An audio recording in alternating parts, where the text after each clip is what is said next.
Meaning it's not your own personal talent that will bring the victory. Not at all.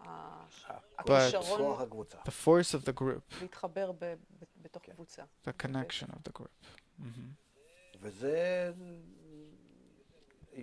And it'll become ever more evident because we're reaching a state in sports. They're starting to take these different special forbidden incentives. But we're reaching a level where that's it. A person can't get any greater output from his normal body. So where will we get it from? Only from the force of connection.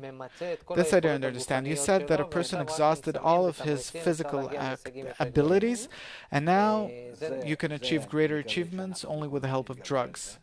Yes, and I hope that we'll overcome that, and we'll keep developing and reach greater achievements by the power of connection. Yes. How will it bring us to greater achievements? I understand that we'll feel better because of the cooperation of everything, but how will it bring us to greater achievements? What are we getting? Power. The power of connection. The power of the big group, the team. That's all I need. I can do much greater things. A drug gives you stronger bodily abilities and the strength that I get from the group. What does it give me? Do you understand what the word power means? Yeah, but what does it give me? It gives you the power. What's special about the team power? It adds so much ability to my own strength that I can do 10 times more. What will strengthen an athlete more? Drugs or how do you call it, the force of connection or the power of the group? Drugs, of course, it's easy. It's immediate. The force of connection is something that you have to work on. Suppose they work at it and they develop it. What happens? Then the power of the group is unlimited.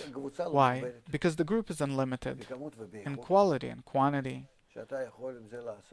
You can do things that... What do they have to increase in order to get greater strength? You're saying that it's unlimited. What do they increase in their interaction? Connection and quantity and quality. Being what? The more people join the connection, including the person that's playing, and the greater the intensity of their connection is. And by that, you can bring a person to great achievements. Truly great achievements, really. You can say physically, not that it's above nature, that it's supernatural, but such achievements that you never thought are possible. Going back to the soccer team, the kids, it's really interesting. Suppose I'm the coach. How will the training that I'm giving be different than the training that Nitsa is giving, where she doesn't know about the connection and everything? I have a few hours with them of training in the afternoon. Next to me there's another coach. He's a good professional coach, but I want to understand, what did I benefit from knowing about all these things about connection? How does my training look like? Then the other coach will only develop them physically. He won't make human beings out of them. There's no educational component there. What do you need them for? Okay, so this is what I'm asking. This educational component, how do I realize it? Are you teaching them sports in order to educate them, or are you inviting them for them to simply know how to kick a ball on their behalf? Sure, they come in order to enjoy the ball. I'm asking about you. I want to bring them to connection. So how do I build that meeting? What, I have an opening talk, I have a concluding speech, what do I do? Don't talk too much.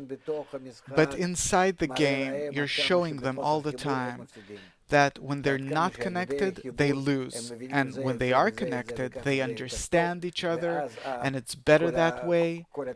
And then the way they play, the way they pass the ball, there are many things about it. It's like chess on a chessboard. that they benefit as a result of their connection. And the main thing is the connection. So part of the training, part of the time has to be dedicated. Let's call it that you have to sacrifice it, suppose, for workshops and for talking about the connection. So I specifically point out and say, here you weren't connected, so you did succeed. Yeah, exactly. And if suppose I say about you, look, he wasn't, or a certain player wasn't connected, won't they be offended? No, because you want to correct them. Why should they be offended? Because that's how everyone is. Everyone has every moment the urge to stand out. Look, it's me. But I have to reach a state where there's no me, but we have one head, and as if from there we all get our instructions from the general head, which is between us, that we form it between us. What is the general head? The collective head. It's the center of our group. And this collective head, it's like the upper force that starts playing instead of us, and we carry out its orders by being adhered to it. That's the group. And what are the conditions in order to hear the orders coming from the center of the group? Mutual love between us. What's the connection? It will lead us to such a connection that we'll feel that inside us there is an upper force that's starting to control us. We'll hear these orders in the same way? Yeah, each in his heart. But we'll hear the same? Yes. Why? Each according to how he's supposed to work now. The head like this, the hand like that, the leg like this. It's going to be synchronized? Yeah, it's one body. I move here, you move there, and everywhere on the field. All in all, this is how it's... How will it influence the audience watching this team? The audience will join, they'll be stunned. The connection will swallow them up inside of it. It's truly something tremendous.